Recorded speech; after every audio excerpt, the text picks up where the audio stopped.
These are the real and raw stories of business owners who have ventured off on their own and into the unknown. I'm Reagan Avon, and this is the In Your Business podcast. Welcome. Thanks. To the Thanks show. for having me here. I'm so excited to have you on. That's very, very sweet of you. I want to talk about your photography business. Cool. And how you got into photography, because I feel like that's a hobby that a lot of people have. Yeah. That most people are actually desperately trying to make into a profitable business. Sure. So how did you get into photography, and what kind of led you in that direction? Yeah, so I'll make this as short as possible because it literally goes back about 15 years. I like hearing the whole thing. So I got my first digital camera when I was a senior in high school in 2000. It was Christmas 2004. So quite some time ago. Cameras were total shit back then. But I really liked being creative in the way I took photos. I was the kind of person who would lay down on the ground to get the angle that I wanted. And I had always been that way. And then finally 2 years after graduating from college, I was like, okay, I have enough money now. I feel comfortable in buying a nice camera. And I remember I went to Best Buy, and when I was driving home, I thought business wasn't even part of my thought at all. But I thought if I could ever make this $600 back, that would make me feel better about this purchase. Because it's just a hobby. It's just for fun. I like taking photos. About 2 months later, my friend got engaged. And 2 months after that, she asked me to do her engagement photos. Because she had just seen photos that I had taken of random stuff and thought that they were really good. And I was like, oh my God, this is a huge thing in somebody's life. You trust me to take your engagement photos?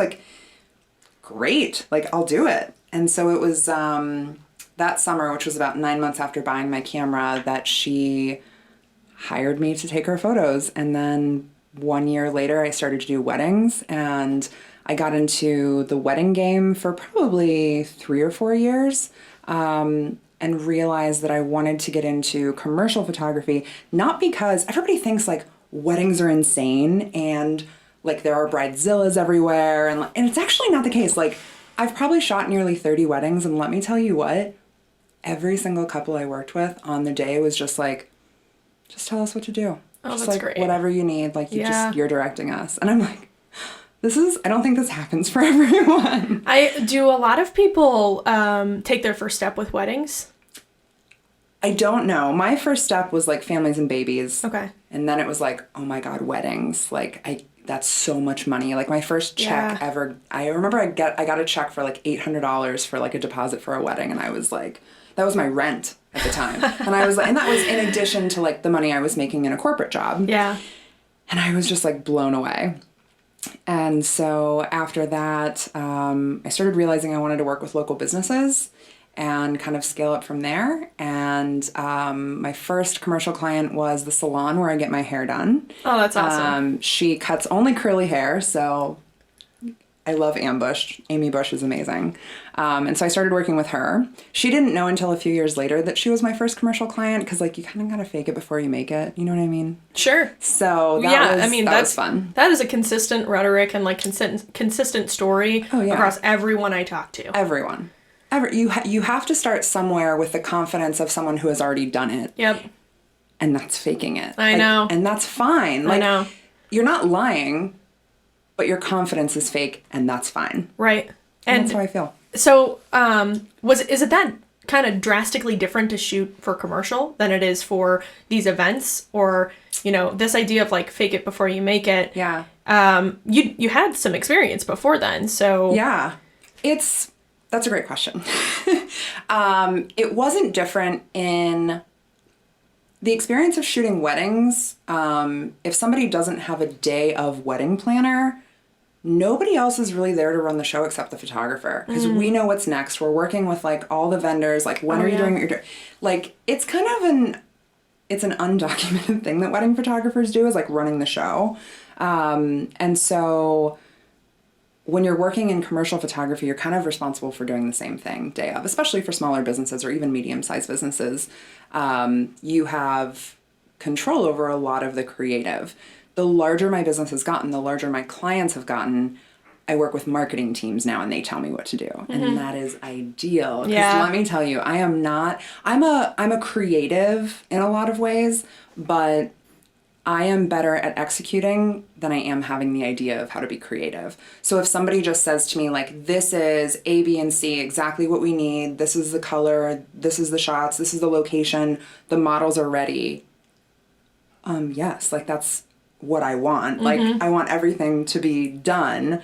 And then I show up and do my thing. And so do you still have a bit of creative direction? Yeah. I assume there's probably a decent amount of influence on the way that you like to shoot. So is there in writing and stuff, you can always tell somebody's personality. Sure. Is it the same thing for photography? Even if you have a decent amount of direction, is there some kind of like twist or style that's kind of unique that you do? For so many people there are. Yeah. And that's why they get hired. Yeah. What I've heard from my clients whenever I send like surveys for feedback is people love that I'm consistent, which is great. And they love that everything that I photograph, and this is now in my words and not theirs, is very photojournalistic. So like if I were taking photos right now in here of us, I would take them as close as possible to how our eyes are seeing these colors, the lighting, and everything like that, because I want it to look real. Because it's not my job to put that creative in. It's my job to like give the client exactly what's happening. So whenever I work with you on Women in Analytics, when I'm doing event photography, I want it to look exactly like I'm seeing with my eyes. And those pictures are freaking awesome. I love them. And it actually gave me so much more of appreciation to photography. Oh, wow. Because how do you capture that essence of what's happening? And especially with an event, like I have to try to convey through my marketing how grand and amazing that experience is. Sure. Like I can't do it in writing. And that's where I struggle too, because like writing, I'm the worst writer, and I don't know how to convey anything.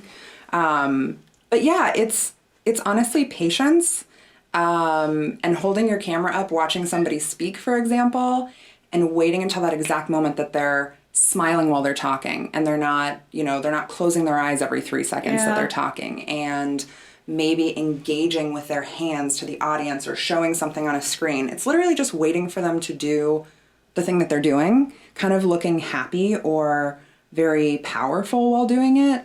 And so that takes patience, right? Because I'm standing there, and sometimes I'm also shooting 25 photos just to get the one photo that I want that's going to turn out. So the photos that I took for you, if I gave you I have no idea how many are in that album. If I gave you 300 photos, I probably took 1,200, and the other ones were like people blinking, people walking in front of the camera, like those things happen, and you have to be patient. So had you ever considered, so I know you've done events, you've done, product photography. Had you ever considered doing like travel photography or, capturing kind of like movement, like inspirational movements or those types of kind of public events? Or even in like politics. Have you ever considered any of those like domains? Yes. So I love to travel. Travel's like one of my passions in life. And every time I like to travel alone a lot. So do I. Do you? Yes. I'm a big fan. Where do you go? Okay. How long do you have? I have, you said this is 45 minutes. Right. So. Well, just last year I went to Australia, New Zealand, and Belize. Nice. Yes. I went to Belize alone to go diving. I'm a rescue diver. And so I like to travel and go diving. Yeah. But yeah, I'm a big fan also of I'm going to need to see some of those pictures. And traveling with Aaron, of course. So. Sure. That's so cool. Yeah. Yeah, I've been to pretty much just Europe alone. Like I'm obsessed with really anywhere in Europe. And so every single time I go, I like take my camera with like this travel lens that works really well, so I'm not switching out lenses.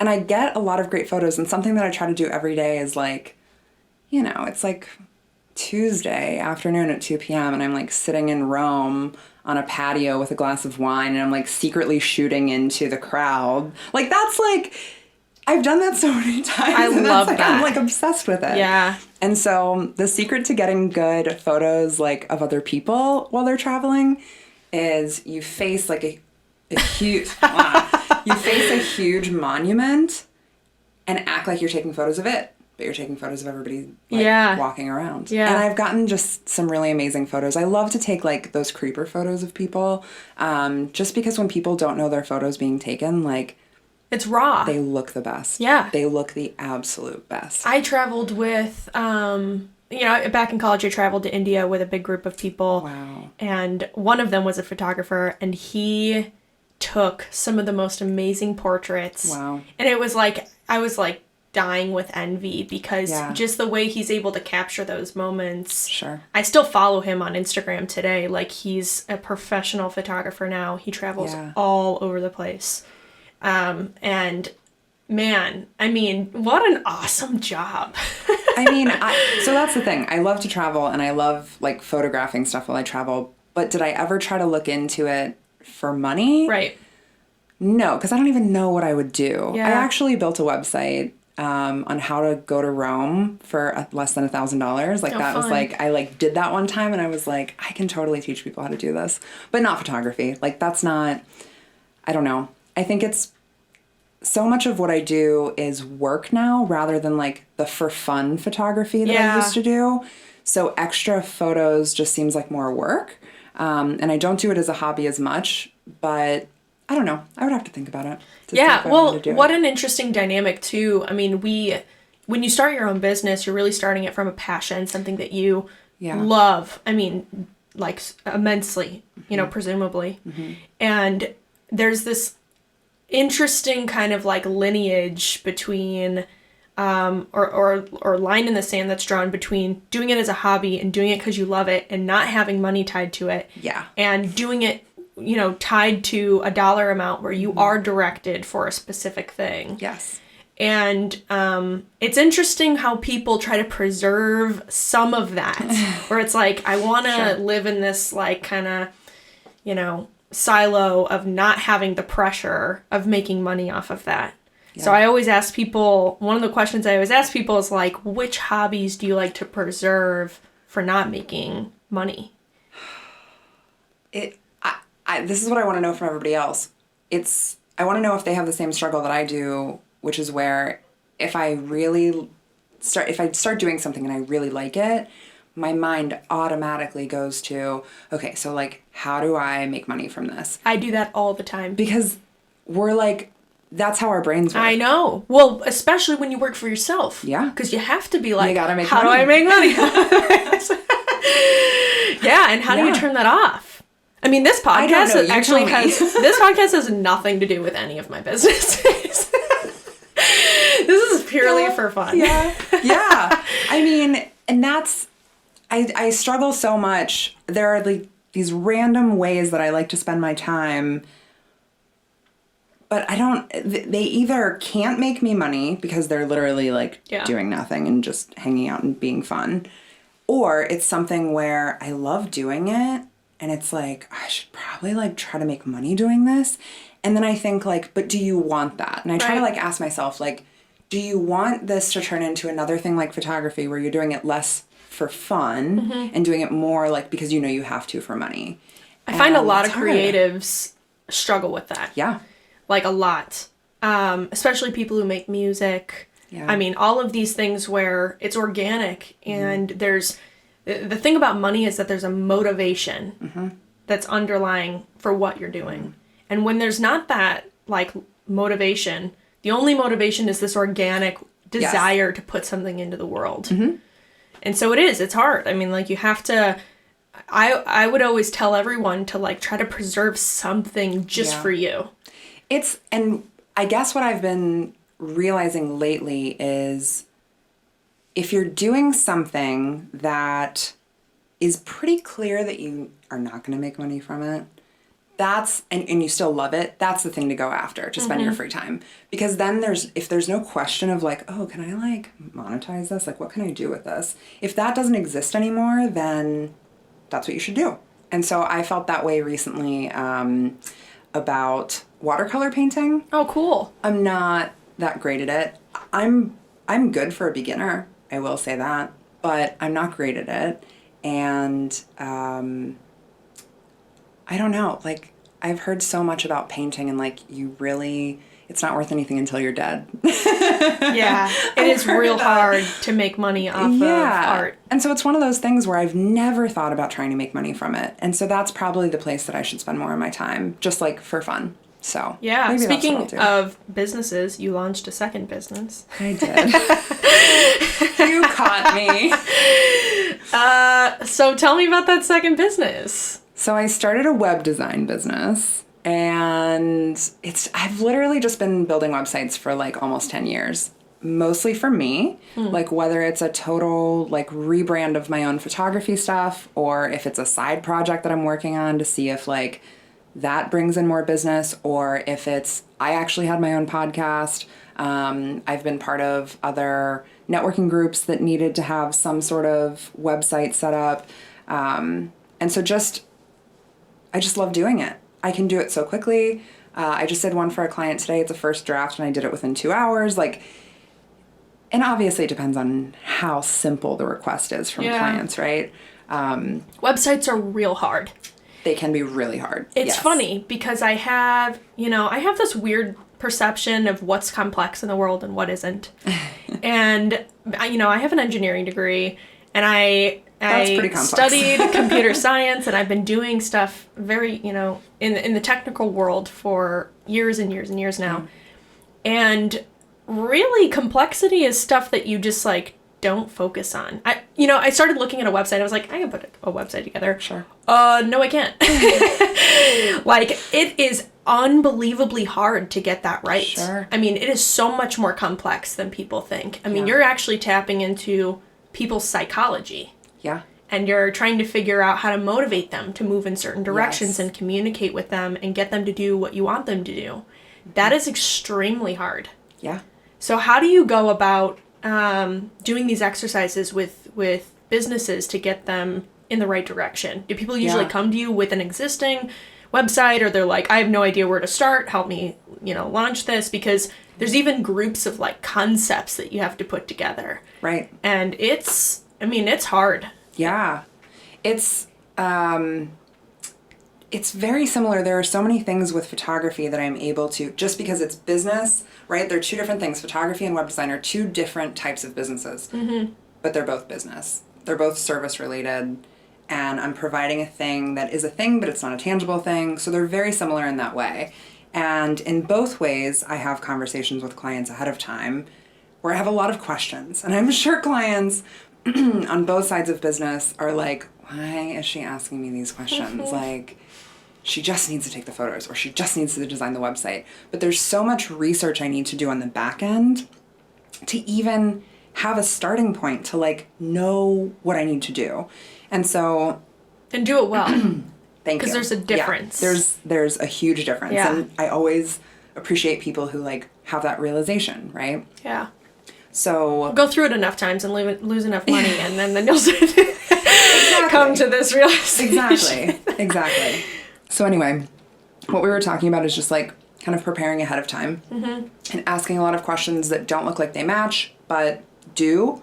And so I have a client right now who is an author writing her first book. Oh, very cool. Yeah. And I'm putting together a website, and I wanted to see the book jacket so that I could get that going and see what the colors were like, and see, because there's a lot of creative in that. And she's already gone through with a graphic designer on all of the visuals of that. I mean, the back and forth and all of the drafts that she's done with them. Now I don't have to do that, which is great. Yeah. So the visual stuff, that works. As far as copy goes, I'm also not writing copy, right? Because I'm not good at it. So also having people be able to give me that directly so I can just drop it in is great. But I still need to give them the direction of, okay, in the header, like, what do you want? Like, this is an important area. Like, what is the first thing going to be whenever someone comes to your website? Yeah. Should there be a CTA, a call to action? Like, should they be able to click somewhere and get directly to you, or buy a product, or whatever? And so I need to know what the goals of the business are. I need to know what information people need to see before having an action happen. There's just a lot to know so that the website does take care of the audience in the way that the client wants. And you're going to say something different depending on where you are in the website. Yeah. So, it's a whole art to be able to craft that. Yeah. If you don't write, you mentioned a couple of things that I assume you probably outsource, potentially. So how do you establish this network of other people? Because this is a big misconception too. Sure. People think that when you go in to do a project, you personally have to do every single thing. I mean, when you're launching a business, you kind of think that. What value am I providing if I'm not doing all of it? So I'm curious to hear kind of your breakdown of where you decide, okay, here's what an entire thing would need end to end. Here's what I need you to offer me. Here's what I can outsource. Because establishing those partnerships, and how do you even find trusty, partners and people you can outsource to that's a reflection of your work that you're delivering. So what does that look like and how do you do that?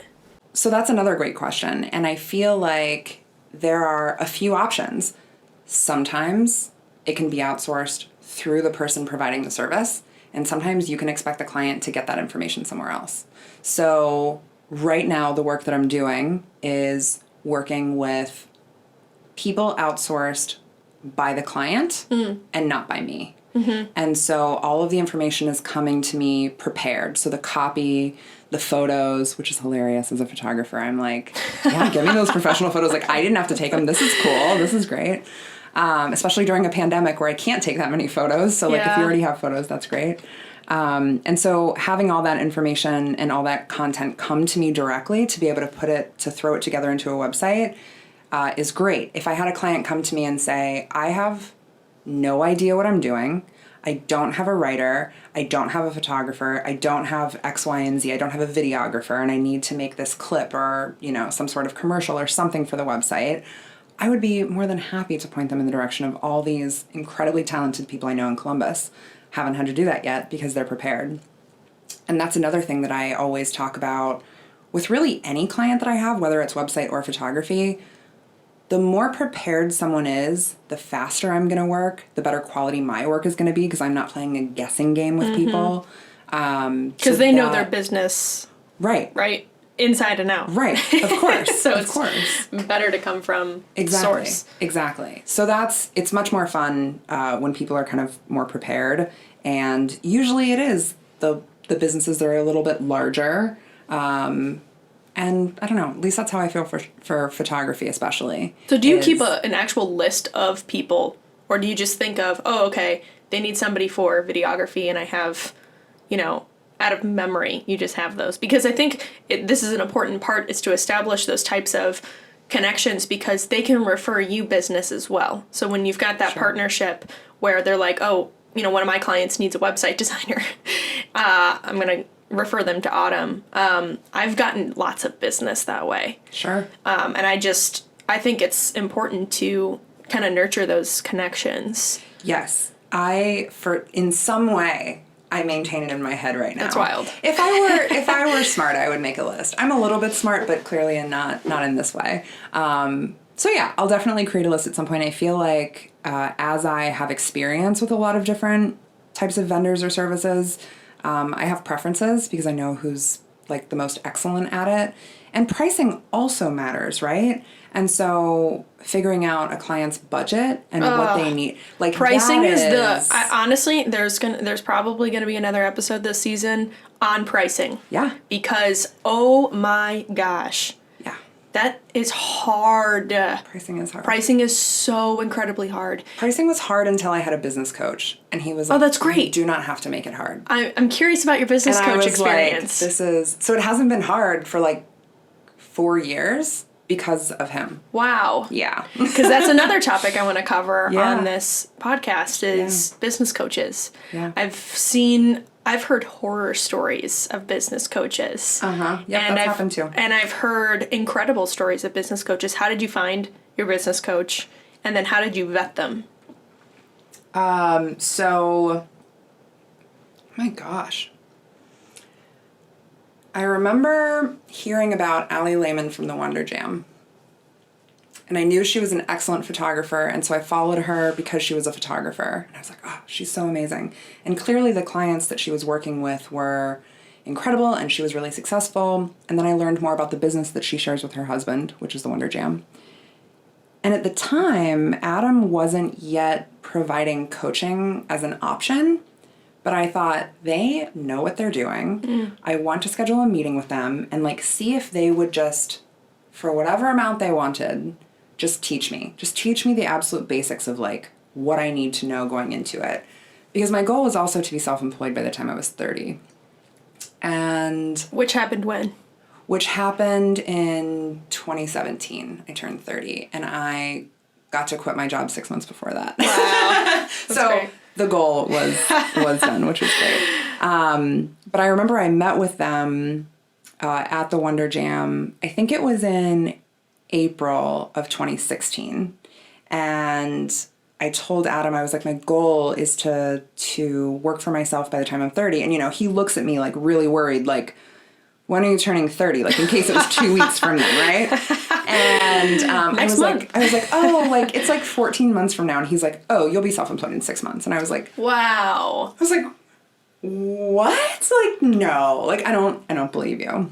What made you want to be self-employed? Because not everybody wants to be self-employed. I think personally it's the most freeing thing that's ever happened. That's how I feel. But, you know, not everybody feels the same way, so I was curious. I'm so grateful for the large percentage of people who are willing to work for someone else. Yeah. Because it means I don't have to. Right. And it means it's not like this huge thing that's like something that I feel like I have to do. It's time. It's me doing what I want with my time. Yeah. I get to pick who I work with, too. I pick who I work with. That is my favorite. I pick how much money I make. I get to, if I have a client who's like, a potential new client who's like not great and it doesn't seem like I want to work with them, I'll just up the price. Because what that means is they'll either say no because the cost is too high, or if they say yes, I'm making more for working with someone that doesn't seem like the highest quality person. Right. Which sounds really mean, but like that's a business decision. And you can do that to make. Yeah. Yeah. I can totally make that. I got some really good advice about pricing, and that's one of them. Is like, you can charge more for work you don't really want to do. Yeah, absolutely. Or you can just say no. I mean, like, it's up to you. Exactly. You can do what you want. Exactly. And it's business, so it's not like this entirely huge personal thing. At least for me, it's not. I know for some people it is, and I'm sure that that's a struggle. I'm such an empath it is for me, and I can't get over it. I'm an empath too, but when it comes to business, there's something about it where I'm like, I'm good. We don't have to finish this project. Like, you can find somebody else. Teach me your ways. I'm so serious. I don't know why I'm like that, because I'm an empath in so many other ways, but I don't know. I think when I was working in corporate, I worked in corporate for like over 7 years, and I hated my life. Like, I remember I graduated from college in June of 2009. There were 6 days between graduating and starting my first job. Wow. And the day before, I'll never forget, it was June 21st, 2009 was my last day before starting my job. And I felt like that was the last day of my life. Wow. I was so depressed that day. I was so anxious. The idea of having to be somewhere for someone else, because they wanted me to, from 9 to 5, 5 days a week for the rest of my life, because are people our age going to get, Social Security? No. Right. Why would I ever want to do that? And now I was put in a position where that was my only choice. Yeah. And also it was 2009. There was quite a sizable recession. Right. So nobody was getting jobs. Yeah. And I think out of all my friends, I was the only one to get like a big girl, like corporate job, rather than being a waitress or working in retail or whatever, which nothing is wrong with any of those. Right. It's just I had like the office job, right? And so I hated it. I didn't like the company that I worked for. My values didn't align with them. But I know needed so money. Many people in that position, by the way. Yeah. And they daydream during the day about working for themselves. Yeah. Which is what I was doing. I know. And it's like, God, if I could just wake up and do what I wanted every day. And, don't get me wrong, as I'm sure you know, owning your own business is not easy. Mm-mm. So it's not like it's an easy thing, but it's a hard thing that you'd rather do. There are things that just organically are not easy. Like the way they come at you or what it is or the work that you have to do. No, it's not easy. Are there things that you can do to make your life easier as a business owner? Absolutely. Do you have like the time, energy, desire, power to do it? That's up to you. Right. I feel so strongly on that. I am extremely efficient and organized, and those things make me a great business person because things aren't like going off of my radar. Like I don't have a list of things that like is skipping all these things that I need to do. Like I have a very organized system to work with clients, and because of my business coaching experience, and that set me up for not just success, but like ease. Again, not to say that business is easy, but I think the way that I have my business set up, I don't vent like other people do. Yeah. And I don't know if it's just because of that. I'm sure that it isn't. We all have different experiences and different clients, but I think some of it is because I did the work to set it up in the right way, and I follow my own rules every single time so that I make it easy for myself. Because like, why would I not want that? Right. Well, I think it's around, and this is literally why I started this podcast, because anybody, I don't care what kind of business you're running, there's the same kind of fundamental things that you need to put in place. Yeah. And to even just get started, number one. Yeah. And number two, which I know you have a really excellent list to go over about getting started. Only if you want to hear it. No, I definitely do. But number two, to continue to operate. I mean, you can, you've got to, the most innovative companies ever have figured out a way to automate systems, organize themselves, and provide enough space, room, time, energy to think. I mean, if you're constantly just getting stuff done, you don't have any time to think. Sure. So you don't even have any time, well, I wonder if I could open, a new line of revenue, or if I could turn this into something profitable. Right. You wouldn't even have time to do that. No. So you have to make that time for yourself by working really hard to be organized. Especially at the beginning. Yeah. And people have such a hard time being organized, and that's where I've never done business coaching on my own, but I've had lunches or dinners or drinks with people to be like, just do these things. Right. Like, at least do these things. What are those things? Tell me. Do you want to know all my secrets? I do. This gets in your business, it's the name of the podcast. So that's the other thing is when I talk to people and they like want to know how things go for me and like what I'm doing to be successful, I'm also like really comfortable talking about money, which I know a lot of people aren't. I think there are a lot of business owners who want to do that and want to help others, and I feel that way because so many people helped me as I was working, and so I just find that really helpful. But in any case, can I reference my list? Please. I don't want to forget anything, and I'll just go really quickly through it. No, I love it. This is gold. So as I was telling you before we started recording, people have been coming to me recently during this whole pandemic situation wanting to start their own business, not just for money, but because it's a time where they have some extra time to allocate towards whatever their interest might be. So they've been asking me, like, how do you start a business? Not directly how to coach them into whatever their service business or whatever is they're doing, but these are the 10 things that I share with them. Ask questions along the way if you have them. Okay. I know. I will. Don't worry. This is so organized. I've interrupted you like 14 times. Please keep doing it. Please keep doing it. So number one is actually business. Also, these are in no order at all. But I have number one as business coach, which we already talked about. I only say attorney for 2 reasons. Number one, you put together a contract. You should probably have that looked over by some legal professional. Oh, please. Like, it's just, and I know you've oh my God, I've actually struggled with bad contracts, but then I actually got into the business of drafting contracts for software products for like large enterprise companies. That sounds horrible. And going through the procurement process. So I've seen like 30-page contracts that I've read every word of. Gross. I know. Gross. So let me just say, from both sides. Yeah. I can't emphasize that one enough. I mean, I remember I was talking to... Get a template, too. Yeah, absolutely. Templates are good. Yeah. I talked to a friend of a friend who was an attorney, and he was like, what's your budget? And I was like, I have $500 to give you. I was like, if you could look over this, you don't have to update it. You don't have to do, I just want you to look at it and tell me where I'm wrong. Yeah. And like maybe provide a little quip of whatever. Found out later he would have originally charged $800, but gave me a $300 discount to meet my budget, which was just like so sweet of him. At the same time, like now that I'm in my early 30s, I know a lot of attorneys where I'm sure I could like get them a really expensive bottle of liquor or something, and they would probably do it for me. So like, ask your friends. It's fine. It's fine.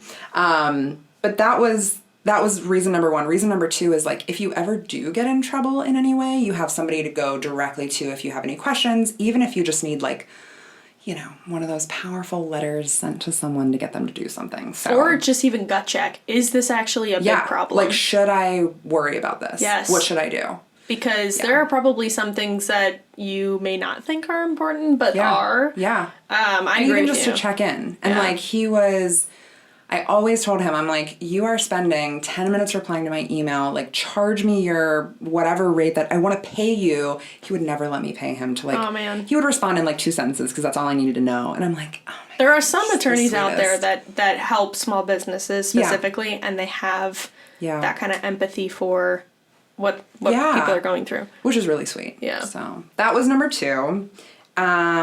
Accountant is also extremely important. I pay my accountant anywhere between like $450 and $600 per year, I think. I'm also really good at organizing my taxes, so she doesn't have a shit ton of work to do. You can take some of that work onto yourself. Totally. And keep yourself from being... Totally. And there's also use cases, too, where if money's not a problem, you're regging it in. You know, you can... I'll just pay them to do it. Yeah, of course. And I mean, the thing is, I don't have a brick and mortar. I actually, in this whole pandemic of things, I looked at, like, what am I spending monthly to keep my business open? Mm-hmm. This is where being really organized works for me. I think last month I had $90 in expenses. Wow. So your margins are probably massive. Yes. I have to pay taxes. I love it. Other than that $90 a month, and then I hold 25% for taxes, like just to have something there. That's awesome. That's it. And I mean, that's why I love being in a service business, especially without a brick and mortar. And people are like, how are you a photographer without a studio? And I'm like, everything that I do is on location. Yeah. Like, I go to clients. And so if there's a huge law office that needs photos of 30 of their attorneys, I'll go to the office and make it easy on them. You can also work with people who already have studios. Yes, of course. Of course. Like Beth's studio. Like this. Thanks, Beth. So accountant in whatever way you want to use an accountant, very important. Business insurance, also important. I don't know what business insurance looks like for different people, especially with like, if you had a restaurant, or I'm sure that's way more expensive. I think I pay like $40 a month. But really incredible. Website and social media, those are pretty clear. I don't think I need to talk about that. So I filed my business name with the Secretary of State, which is like also not a thing that I think you have to do. Mm-hmm. But when I met with the Small Business Development Center, which is downtown, I think it's half funded by Columbus State and half funded by the city or the state. I don't remember. I met with them and they helped me do that. They helped me with getting LLC, which I also have on my list of like realizing like what you need to decide the type of business that you want to be, whether it's a sole proprietorship or whatever. You could also use a lawyer for that as well, of course. If you want to pay for it. Of course, of course. And then also health insurance. I mean, I pay that's the big one. Almost $600 a month, which, let me tell you what, I remember when I was leaving my last job, anybody who knew that I was about to leave my job were like, but what about health insurance? I know. Oh, yeah, there's no such thing as getting health insurance on your own. No such thing, right? And so... it's not the most fun process to go through, but... It's not, but let me tell you, healthcare.gov, that website does not suck. Like, people talk about it sucking. It does not suck. I think it's pretty easy. I think they did a great job. It takes, like, some energy to fill out all the stuff. Yeah. And $600 a month isn't ideal. I do pay for the most expensive one. But the thing is, I was paying, I think in my last corporate job, maybe $150 a month for health insurance. And this is what I told everyone. Do you literally think that an extra $450 a month is going to stop me Right. from pursuing my dream and not showing up for someone else Not at to a mention, workplace. you could make that plus more in your margins of, I remember one of my friends was like, I'm about to start my own business, and she was like, you're about to make so much money. Yeah. I was like, cool. And it covers that cost. Yeah. I mean, you throw it in your budget. Like, Yeah. it's fine. And so I remember telling people that, and they were like, oh, I'm really worried. And I'm like, well, that's your anxiety. Like, Yeah. you don't have to worry about me. Like, I'm good. Or use an agent, too. Sure. Yeah, if you Absolutely. wanted to use an agent to get health insurance. For sure. For sure. They can guide you through the process. There are options. That's what I, like, always want people to know is there are options. Yeah. It's not like you're without it. So that's important. And so this is so boring, but literally was so helpful to me when I realized I needed to do it. Like every business owner goes through, you go through that first year, you have no idea how much money to set aside for taxes, right? Yeah. And then tax time comes along and the government's like, you owe us X thousands of dollars. And it's like you have it, like hopefully you have it. And it's just like writing this check and you're like, oh my God, like what?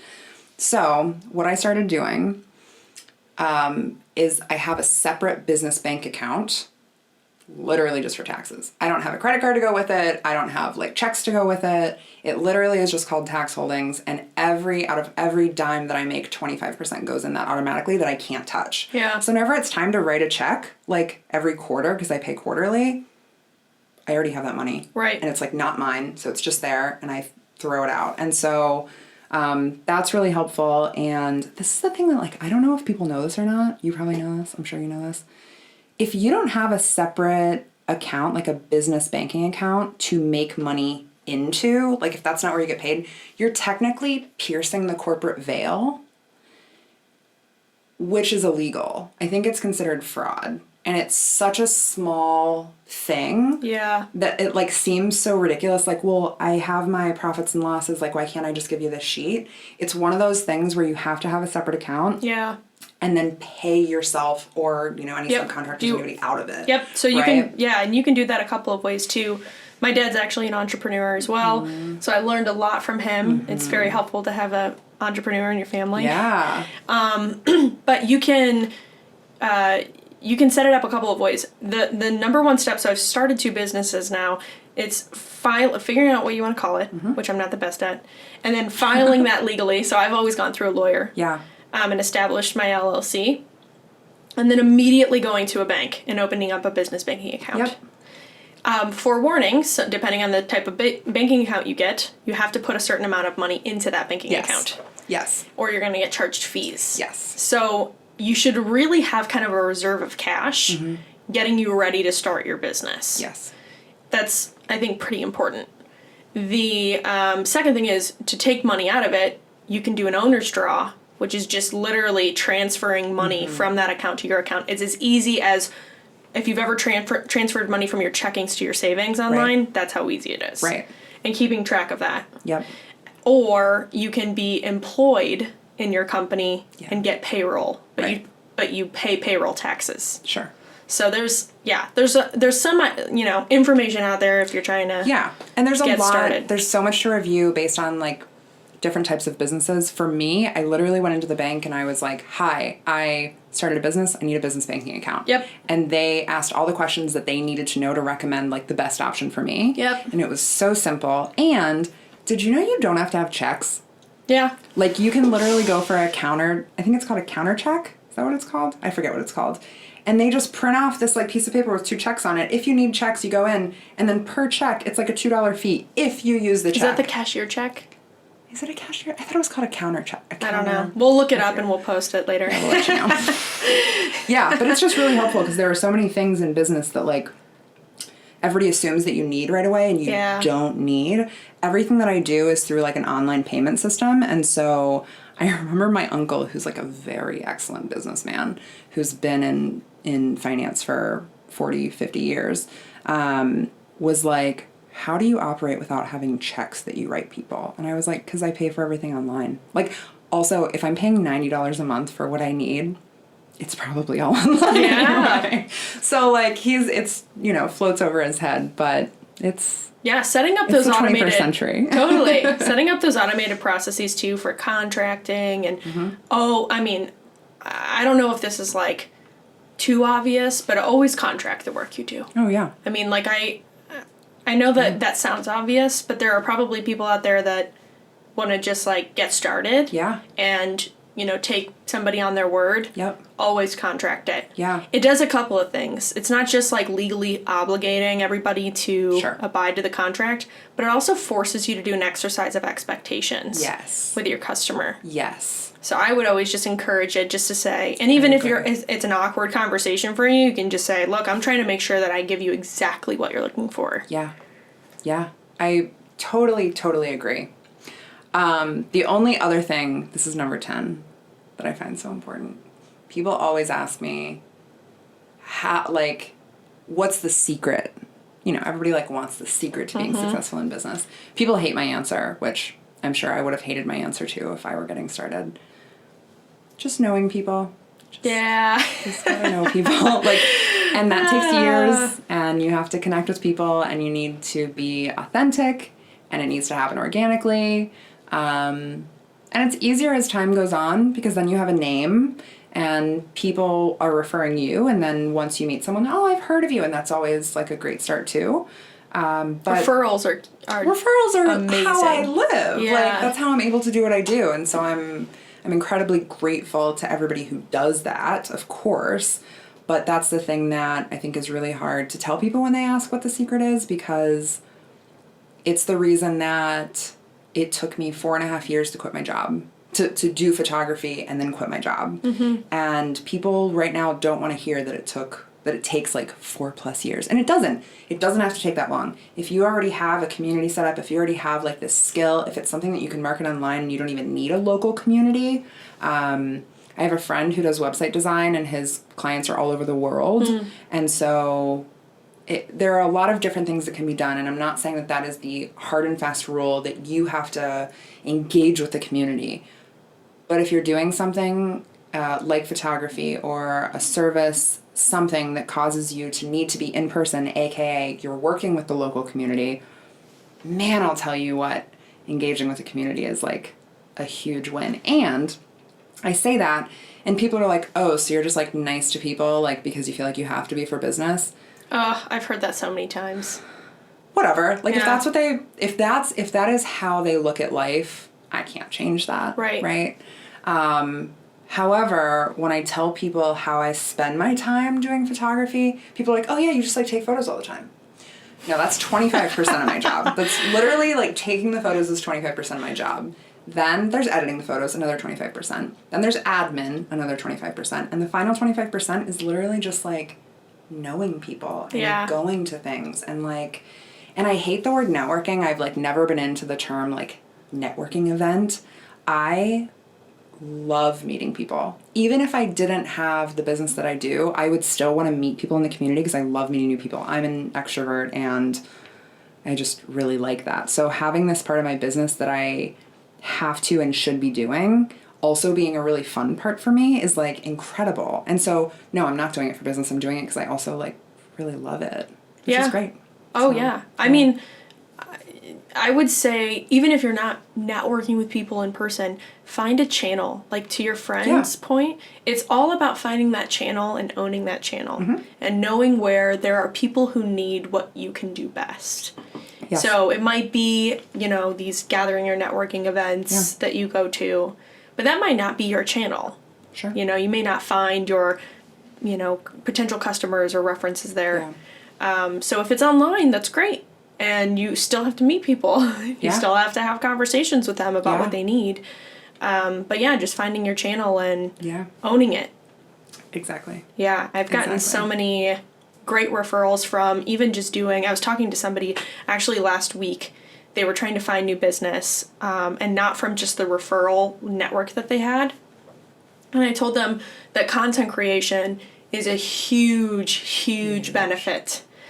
Getting on podcasts, getting on webinars, writing blog posts, just whatever it is that you love, talk about it and talk about it with the passion that you have for it. What makes you different? What do you do that somebody else could, benefit from? Yeah. And put that out there. And I've gotten so many people who have contacted me. Hey, I saw you on this, webinar. What you said really resonated with me. Can we talk more? I always talk to people about this. Do you remember, this is so silly. Do you remember in high school where, like, if you were different, you weren't cool? Like, totally. You should not be different. You I was a weird child. Everyone else. I know. I really was. I was weird in a lot of ways. And then in college, if you're not different, you're boring. Yeah. Like, you need to be unique. You need to have an interest or a thing, because that's how you're adding value to your friend group, to your community. And God, like, thank goodness I went to college.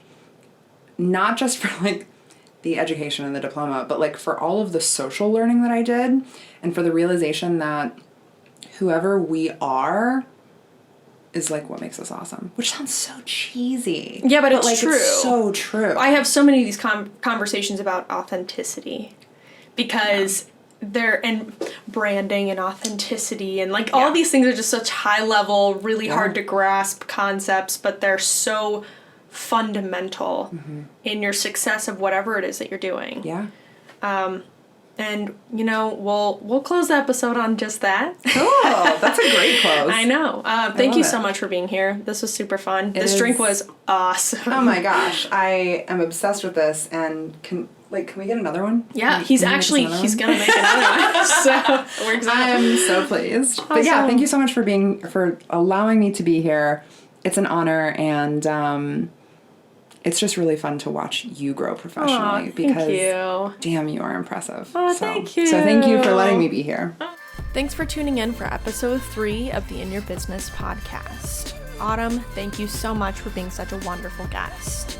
And of course, shout out to the team that makes this possible, Derek, Beth, and Molly. We hope to see you next week for episode 4. I can't believe this drink. Yeah, it's cute. What a gift. It's truly cute. Gee. Corner. Okay, then I'm gonna keep her wide.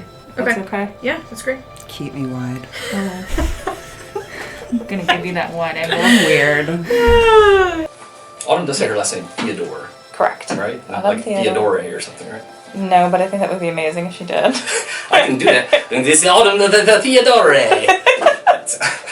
We're going to top this cocktail with it here from our whip container. Did I mention earlier that might happen? We can still use that. Did any equipment get hit? Every episode, Derek, our mixologist, crafts a unique drink for our guest. Stick around to find out how to make it. Hello everyone, I am Derek, Derek Reno, the founder of the Reno Reserve, as well as the beverage director for Echo Spirits, opening soon in Grandview. This week's In Your Business podcast with Reagan and the crew is for Autumn Theodore.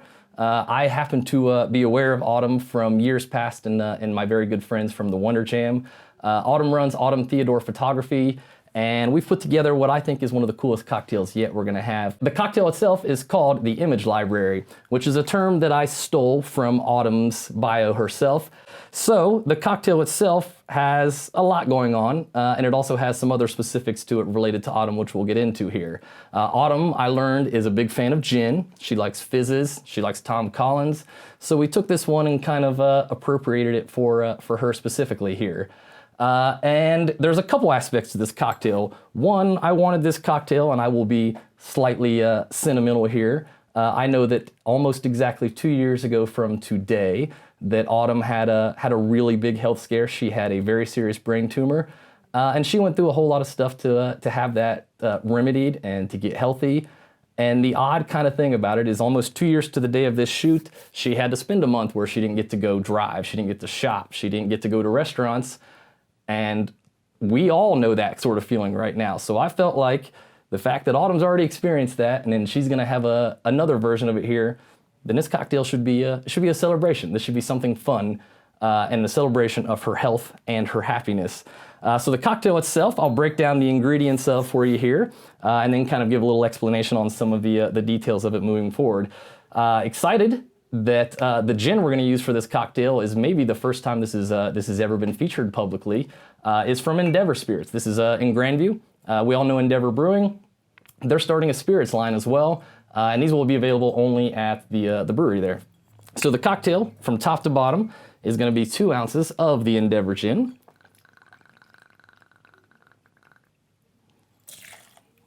Next, we have 2 Amaros to give this cocktail a really great backbone that flavors and parallels well with the bitters and the house-made ingredients you'll see at the end. This is Amaro Nonino. Both of these are Italian. This stuff is really amazing. A lot of depth, but also kind of bright as well. We're gonna do a 1/2 ounce of that. We all know Aperol here. Anyone that's had an Aperol spritz, this here as well. It's kind of like Campari light Campari. If Campari's too much for you, go for Aperol. Also a 1/2 ounce. As a matter of fact, every ingredient besides the gin in this cocktail is 1/2 ounce. 2 ounces on that one again. This is fresh pressed lemon that we just pressed this morning. Another 1/2 ounce. Ooh, drops. And just a tiny touch of sugar as well from some simple syrup. To really specify and finalize this cocktail and make it a cocktail that's just for autumn, I wanted to include an ingredient that both gave a great color, a great flavor, and it kind of told a story. So we're going to use saffron in this. Saffron is the threads from the Crocus sativus flower. Crocus, I'm hoping, is the correct way to say it, but it is a flower that the individual tiny threads are pulled out one by one. It's kind of famous for being the most expensive spice by weight in the entire world. But it's honestly even more than that. It's more expensive than gold by weight. It's a really cool thing. It's these individual little threads from the flower itself. So I made a bitter with some Marionberries, some saffron, and a little bit of hibiscus and black pepper as well to kind of really give this cocktail a pop. The reason we use saffron for this cocktail is that saffron is an ingredient that you can only get with extreme intent, attention to detail, and a kind of carefully selected repertoire to create that kind of flavor and to get that ingredient. There's no easy way into that, and I kind of think that that's what Autumn has done with all of her work this entire time. So we're gonna take that as the garnish, and we're gonna put some of these bright red bitters that I may or may not have dropped on my shirt earlier that you can't see right now. These are, so we'll call these Autumn's bitters because I didn't name them and I just now realized I needed to name them. So that right there is the cocktail minus one final part. So we're gonna shake this cocktail.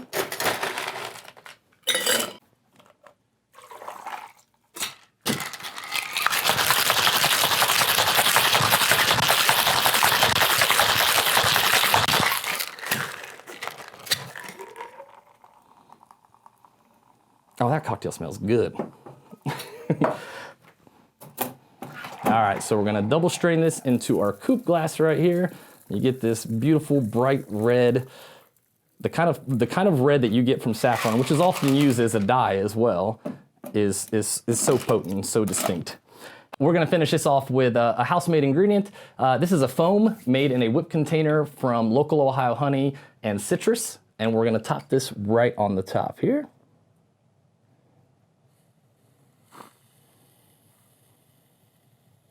Very carefully. Theoretically, this could explode all over my face if I didn't do it right. And to finish that, we're gonna take the aforementioned saffron and we're gonna put this just along this side. The aromatics and the flavor of saffron are kind of ethereal. They're kind of vague. There's a little bit of honey, there's a little bit of floral, but they also create a really great finish to it. They're gonna also slowly dye the top of this cocktail as well. And that cocktail for autumn is the Image Library. Cheers.